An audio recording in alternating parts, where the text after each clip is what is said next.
Hey, my loves, many blessings. My name is Rebecca, and this is my report for the upcoming new lunar cycle, which contains the total solar eclipse, which is happening on the 8th.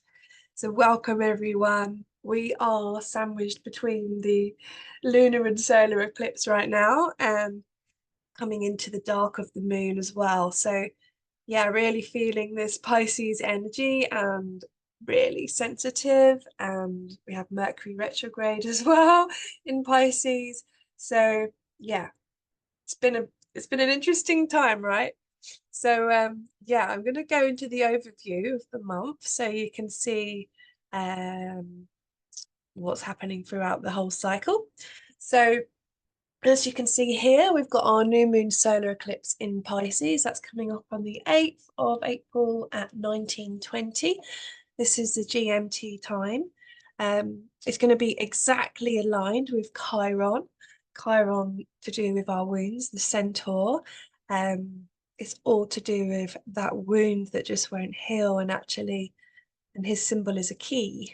So the key really with this whole eclipse portal that we're going through is in the healing and the work that we're doing now, because the eclipses, they come in cycles and waves, and um this eclipse, is going to set the tone really for the next 6 months. So all of the things that are stirring in us around this lunar and solar eclipse that's come through around these nodes of the moon, it's really going to be seeing us through for a new cycle. So to bring that into full awareness, and to really pay attention to all the things that are coming up for us now. The first quarter moon will be in Gemini on the 15th of April at 2013. On the 19th, we've got the sun moving into Aries, where it's in the Aries Cetus area of the sky. And then we've got the full moon, which will be in Virgo, also known as the pink moon, on the 24th of April, 48 minutes past midnight. Mercury will be going direct the next day. And then a few days after that, Jupiter will move into Taurus, which is a really big shift. And then we have our last quarter moon in Capricorn on the 1st of May. That's pretty close to Pluto as well. And then on the 5th of the 5th, we have our astronomical Beltane. And for those of you who are in the Southern Hemisphere, you'll be having Samhain. So I worked this out by calculating the amount of days between the spring equinox and the summer solstice, and then finding the exact midpoint, and that takes us to the 5th of the 5th. So in the Gregorian calendar, things have been fixed in that Beltane is the 1st of May or May Day. But because the spring equinox and the summer solstice change slightly each year, for example, the spring equinox is the 20th of March this year, and the summer solstice is the 20th of June this year. So you just calculate exactly in the middle of those 2 dates, and that takes you to your astronomical Beltane. And that is your cross-quarter day. So in the Wheel of the Year, or the Druid calendar, which I use, Beltane and Samhain are particularly significant points in the Wheel of the Year, because they signify the end and the beginning, really, or the gates into the underworld and out of the underworld. So Beltane is really, it's the time of coming out into the light, and all the blossom and the flowers and fertility and connection and all of that comes with the cycle coming out into the light. So we're coming into the lighter part of the year now. Everything's starting to blossom and bud, and all of the birds are nesting, and there's lambs being born, and it's a very fertile, beautiful time of connection. So Beltane, is very connected to the fairies and the elementals as well, very magical time. And it really is the symbol of the red and the white dragon, which, matches in perfectly with this eclipse energy. and the red and the white dragon, they journey around the pole of the maypole, which is like the world tree, and the red and the white symbolizing the masculine and feminine, the blood and the sperm, um, that are in union around this pole, which is the twin serpent, which also connects into the Ophiuchus symbol as well, which I shared about in my last video. So yeah, it's all connected to dragons, right? It's all connected to serpents. It's all because the eclipses, you know, it really is about the dragon energy. It's the north node is the head of the dragon, the south node is the tail of the dragon. So this whole energy is connected to the dragon energy. And so this new lunar tide that we're going in at the head of the dragon, it really is about mastering our life force, because the dragon is energy, it's Kundalini, it's our DNA, it's everything, right? So how we are navigating and riding the waves of our dragon. So yeah, back to Samhain and Beltane. So for the Druid calendar, which I follow, the new year is wow, sorry, I just saw a spider crawling over to me, which is very interesting. I got very distracted by that spider. You see Mercury's retrograde really close to my sun. I've been really drifty. So excuse me if I just drift off into like, oh, there's a spider. Um, the spider medicine is coming in to help us weave this new cycle. Yes, so in the Druid calendar, Samhain is the beginning. So it's the new year. So the new begins in the death of the old. And that is the Druid way of seeing things, that every ending is a beginning, just as when, you know, a flower dies and all the petals go, and then the rose hip is left, and then the rose hip falls and plants down into the earth.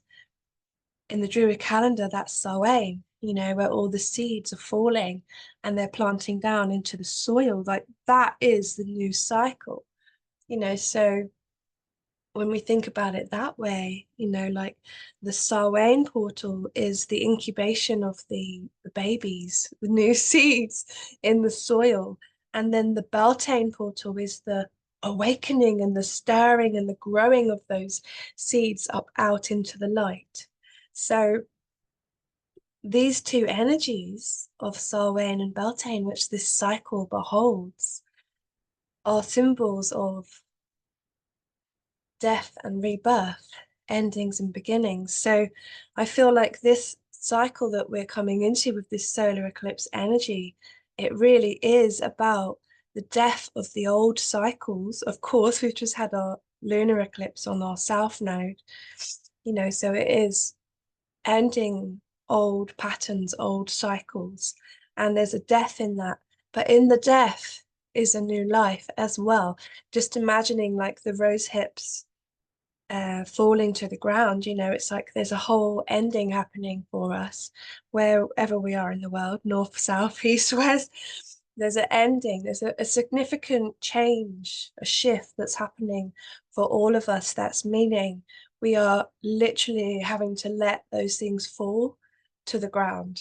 Like we can't carry them anymore. It's actually becoming too much, impossible for us to carry these old things anymore, because we have this awareness that there's a new unfolding, there's a newness unfolding. And I think a lot of this has to do with Jupiter and Uranus coming together as well, you know, which doesn't happen that often. So this is very significant, you know, that Jupiter and Uranus are together, Saturn and Mars are together in Aquarius, and then we have Chiron exactly on the solar eclipse. So there's so much magic in all of it, right? And like what I'm feeling with this Mercury retrograde as well, because Mercury is the ruler of Virgo. Virgo was where our lunar eclipse happened 2 weeks ago, full moon. And so Virgo, Mercury are being, what is required of Virgo and Mercury is to really let go of the tension in the mind and the need to control and overanalyze and be very detail orientated and focused on getting it right, or perfecticism. And it's like, in a way, our mind is being so taken into the ocean, into this blurriness. So it's like we have to just let go. We have to let go of the thoughts and the patterns, and trust in the unknown, trust in the water, trust in the abyss and our feelings, and really finding that our sensitivity is our superpower. And that is what is going to enable us to navigate these waters, is our intuition and our dreams and our connection to source, spirit, and beyond the veil. So yeah, wow, just went on a huge tangent there. Not sure what happened. But yeah, I'm really feeling these energies strongly. So I don't know how this video is going to unfold. But anyway, I think that's all I was going to say for the overview. Let's stop sharing that now. It's been such a ride for me. I've been crying like nearly every day. Had like so much deep childhood stuff coming up, past life stuff coming up. It's been intense. So I'm with you all.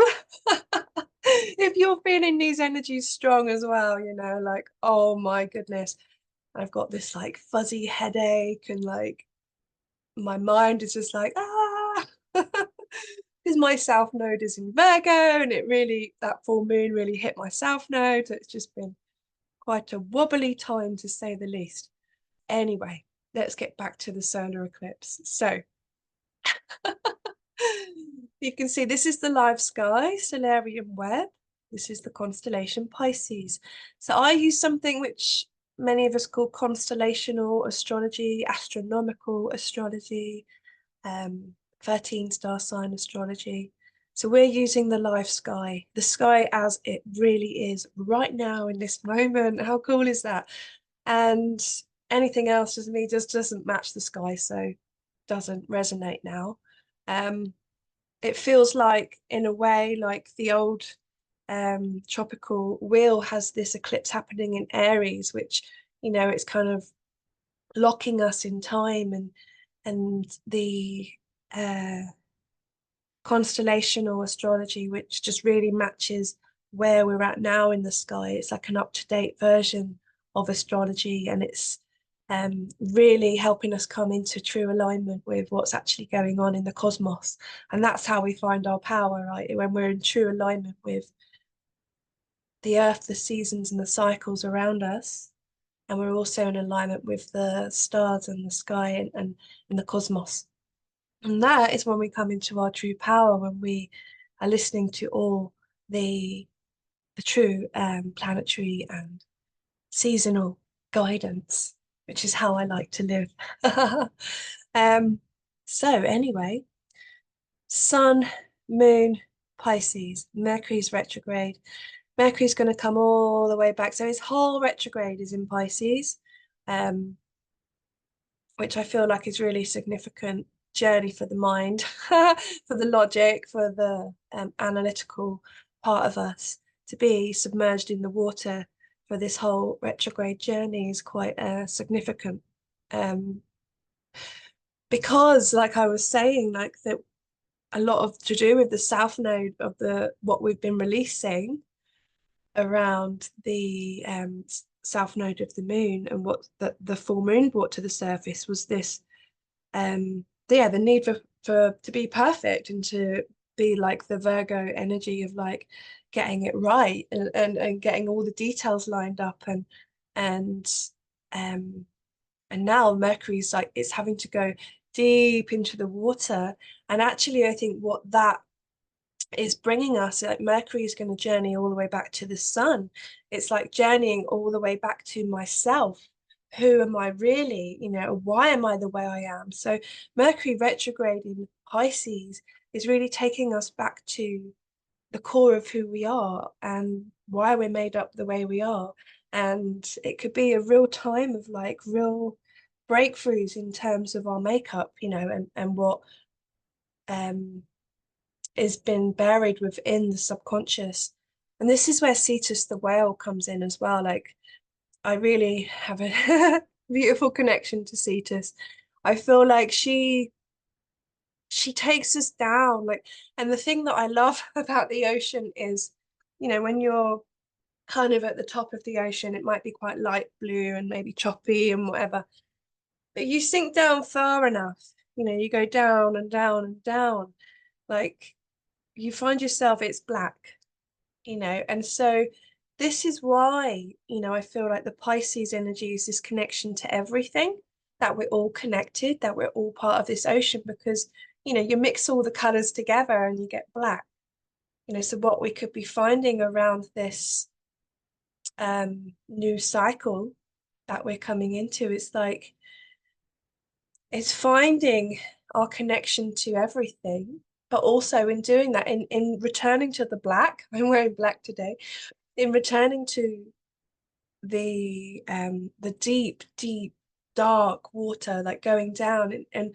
it's like we're sinking down to the bottom of the ocean, right? And Cetus, and she's helping us to find these things that have been lost, you know, these gems, these parts of our essence that maybe in past lives, you know, we wasn't allowed to be, or it was scary to be that, or we was killed for being that, whatever it is, whatever the reason, you know, that these parts of us, you know, we've left, you know. So this time of this solar eclipse energy, you know, the key is in Chiron, the key is in the healing, and looking for these parts that were lost and really retrieving them, and bringing them up into who we are now, and exploring them and expressing them, you know. And actually, I feel like this is really powerful way to be looking at this energy, you know, like that the Pisces energy is so sensitive.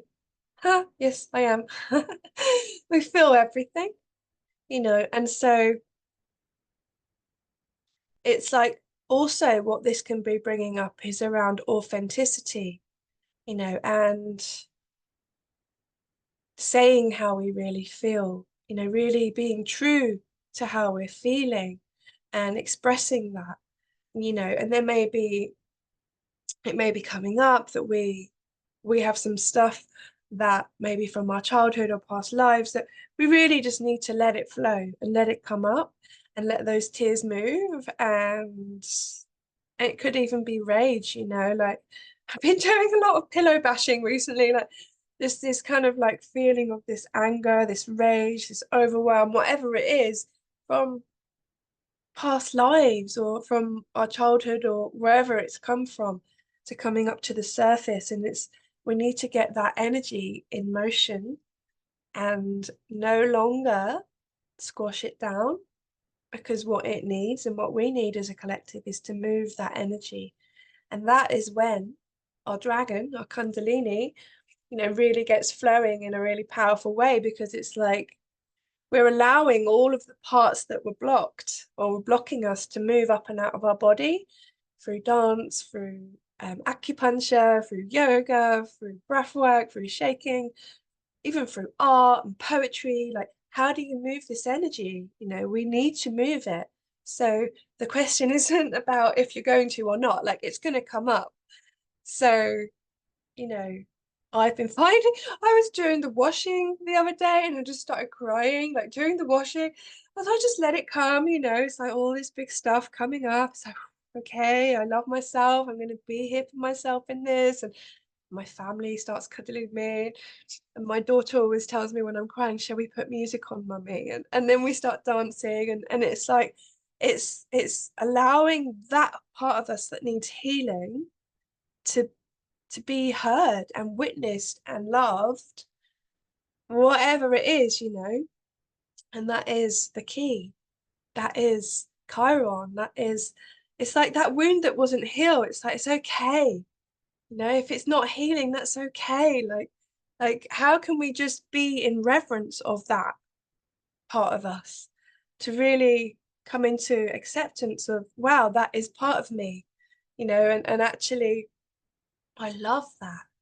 And then it's not buried in the ocean, it's not submerged forever and ever and down there, but it's loved. And then we can come into more fullness.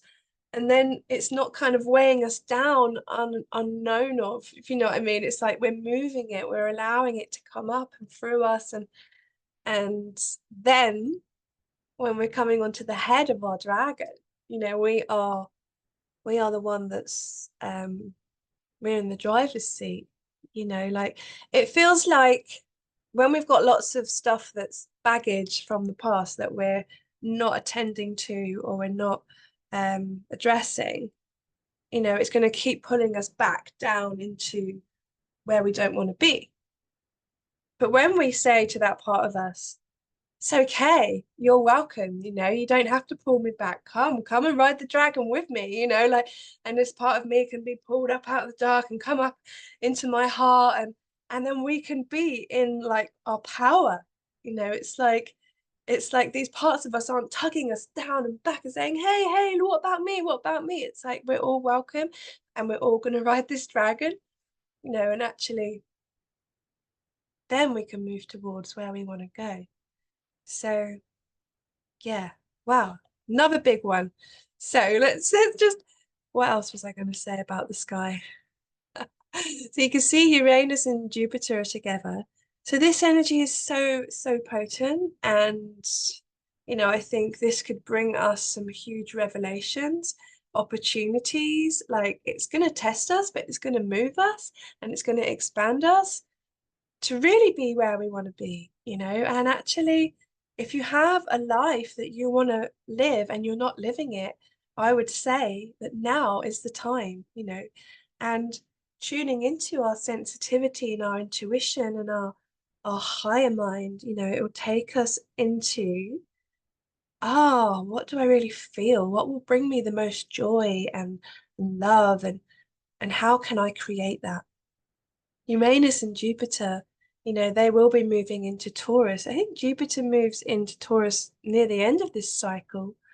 I can't remember what I said now, but anyway, so they're both going to be moving into Taurus pretty soon. So there's quite a significant jump for both of these big planetary bodies moving into Taurus. You know, so that's going to be bringing lots of changes and expansion to do with our resources and the earth and how we grow things, you know, fertility and agriculture. And, you know, maybe we'll be having big radical shifts around our values to do with the earth and this physical being that we live on, Gaia. You know, so yeah, it's going to be a big shift when these guys move into Taurus pretty soon. So Venus is also in Pisces as well, you know, so this is just like this mermaid energy, I feel like this beautiful, divine, feminine mermaid who's like able to see in the dark, to see in the depths, to feel the feelings, to love the feelings, to value and appreciate that we have feelings, that we're sensitive, that yeah, we need to explore that sensitivity within us, you know. And so that is a beautiful energy for Venus to be here as well, you know.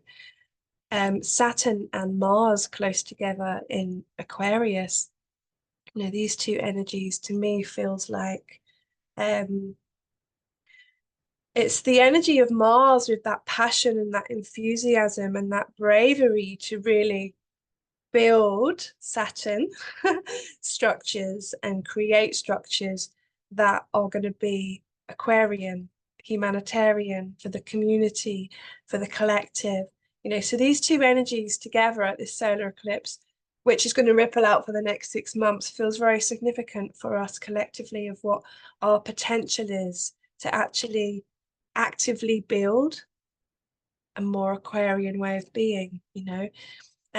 This brings me to this feeling of like governance and working together as a collective of people, beings that are working towards collective healing Chiron, so I mean, for us in Avalon, where I live, there's a collective of us coming together called the New Earth of Avalon, and we are getting missions from the divine to work on the land here. And it's like, it feels so nourishing to be like in collective of people that we're all working together for a mission that is going to help us all and our children and our children's children. It's so important, and I feel like it's such a big shift coming in with this solar eclipse that I just like, yeah, like Saturn and Mars together. It's like, it's this real masculine force of like getting shit done. Then Saturn is like, okay, we're going to get all the documents in order. We're going to make sure we got the plans. And Mars is like, I'm going to do it. We're going to do it. The Aquarius is like, we are going to do it for us. So powerful, really powerful, this energy. Anywho, let's go over to the chart. So yeah, I've already spoken about Uranus and Jupiter. I've already spoken about Saturn and Mars. You can see in Aquarius here. A couple more things I wanted to mention about the chart is that, what was I going to say? Yes, so Ceres, dwarf planet Ceres, she is in trine to Jupiter and Uranus. So Ceres being connected to nourishment, care, nurture. So when we're tuning into Sagittarian Ceres, how are we going to get nurtured is by adventure, about maybe traveling, moving into unknown realms, exploring even parts of our psyche that have been hidden, really learning, educating ourselves about things. This is the energy of exploring, not just, maybe physically exploring the lands, but exploring our psyche, exploring philosophy. That's going to bring us great nourishment and nurturing to our soul. It's like we may feel with this energy of Uranus, Jupiter in trine to Ceres in Sagittarius, because Sagittarius is obviously the Jupiter is the ruler of Sagittarius, so he's in trine to Ceres. This energy feels so good. It's like, oh, we are exploring all of ourselves, maybe we're coming to great understanding about ourselves, and we're learning and growing and nurturing ourselves through exploring who we are. Maybe we might come into like deep psychological, philosophical understanding of our makeup or where we're from, or we may also feel with this energy an impulse, Uranus, to explore Sagittarius, Jupiter, new projects, new ideas, new philosophies, new spiritualities. We may feel like we have completely new ideas around what we want to do with our life or who we even are. We may feel so different that, we just like, I just got to go and explore this new thing. So this energy is really supportive of exploring these new things. My suggestion is go for it. If you have an instinct to go for something new, now is the time. All those things that we really wanted to do, but we thought maybe another time, like bring it up. Let's go. Like I really, really feel this energy at the moment for myself too. So yes. Uh Ceres, on the other hand, is in square to the solar eclipse and the Mercury Chiron energy and the North Node. So this could feel like maybe we're feeling so sensitive, maybe we're feeling so emotional or confused, we don't quite know what to do with ourselves, that we can't move anywhere. Maybe like this tension, like, my suggestion also here is like, because the square brings attention or a challenge. It's like it might be a real challenge to get out there and explore these new ideas because we're feeling so sensitive, because we're feeling so triggered and emotional. You know, we may just want to lay in our bed all day and be like, ah, but at the same time, you know, we've got all these epiphanies and these ideas coming through as well. So that could be a challenge, but also a gift as well if we're working with it in that way. Yeah, so the Black Moon Lilith is over in Virgo. There she is. And if we come all the way across, we can see that she is quite opposite to Venus. And so her energy is going to be really interesting to be working with as well, because Lilith in Virgo could have a real need for perfecting things or getting it right, and be very critical of herself, critical of other people, maybe over analyzing, maybe lost in the details of things, like really. And because we need to get it a certain way, we may find ourselves in overwhelm or anxiety. You know, so the shadow of Lilith here in Virgo is, it's a lot to do with anxiety and overwhelm, because we want it to be a certain way and it might not be. So coming over to Venus and Neptune and Pisces, you know, it's like the energy of Venus here is just like, just let go, surrender, surrender all of this need for it to be like that, and just let go. Just be wherever it is. Just if you're a crying mess on the sofa eating ice cream, it's okay. You know, like to have the inspirations of Uranus and Jupiter, trine Ceres, to have this inspiration around what we could be doing and all these unexplored things that we want to nurture in ourselves. You know, just know that this solar eclipse is a turning point. It's a realization. It's meaning I'm going to do things differently now. And it doesn't mean we have to get up off the sofa right now, because we may be so deep in our healing journey with Chiron here that we can't.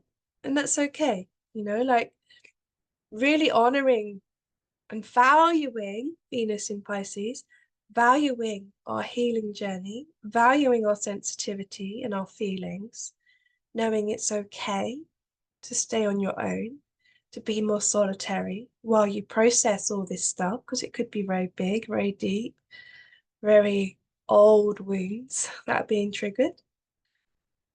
You know, so pacing ourselves, you know, that we are going to build these incredible new worlds. We are having a paradigm shift.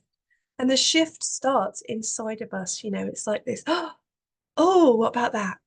And we might get an idea drop in, we might think of a certain person that leads us to another thing, and then la la la, you know, and before you know it, it's all unfolding. But if we're feeling a lot of big feelings right now, to also know that that is the key. Like it's in that tenderness, it's in that vulnerability, you know, that we can break through. It's like cracking open the egg and then the new chick comes out. There's a cracking. We are cracking. We are cracking open. And then in that cracking open of all those wounds is when the new life or the new little chick, you know, goes, oh, hello, I'm here. But we have to crack first. Like we might need to have a huge cry or whatever it is to enable the new to come through. So back to what I said at the beginning, Chiron is the key. Chiron symbol is the key. Healing is the key. Addressing our wounds, loving our wounds is the key. Our sensitivity is our superpower. That's my motto for this whole solar eclipse energy, that being sensitive is a gift.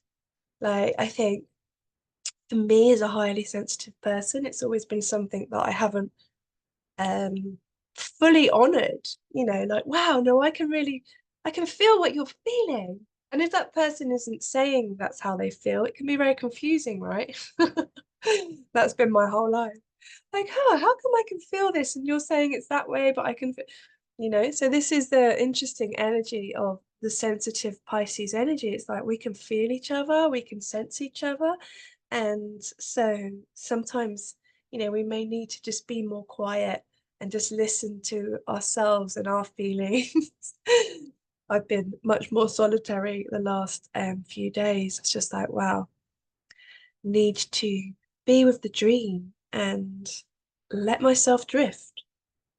You know, I found myself just staring into space on more than one occasion of just like, what's happening? I don't know. What are we doing today? What date is it?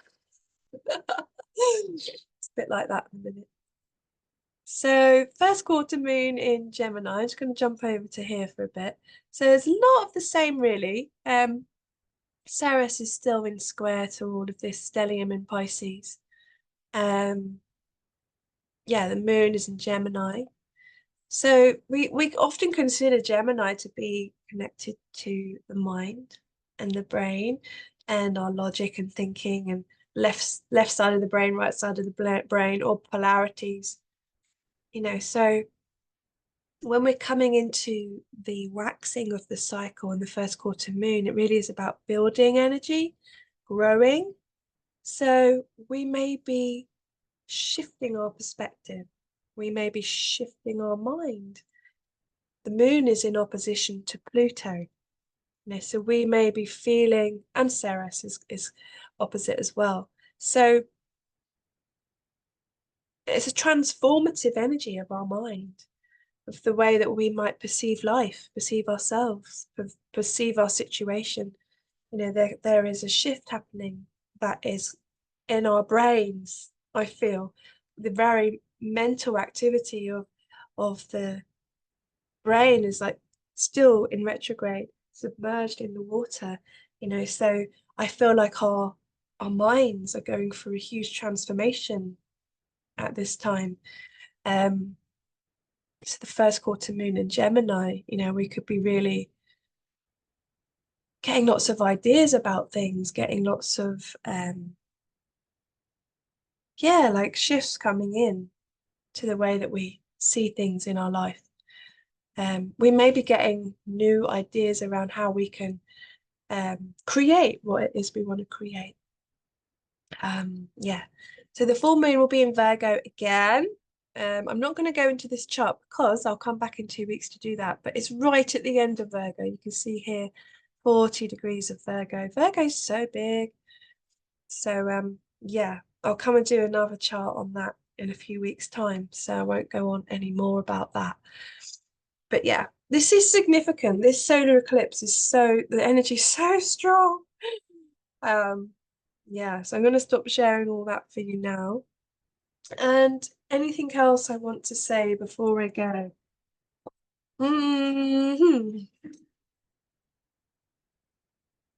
So we're diving into the ocean. And the ocean is deep and dark, and we don't know what's down there.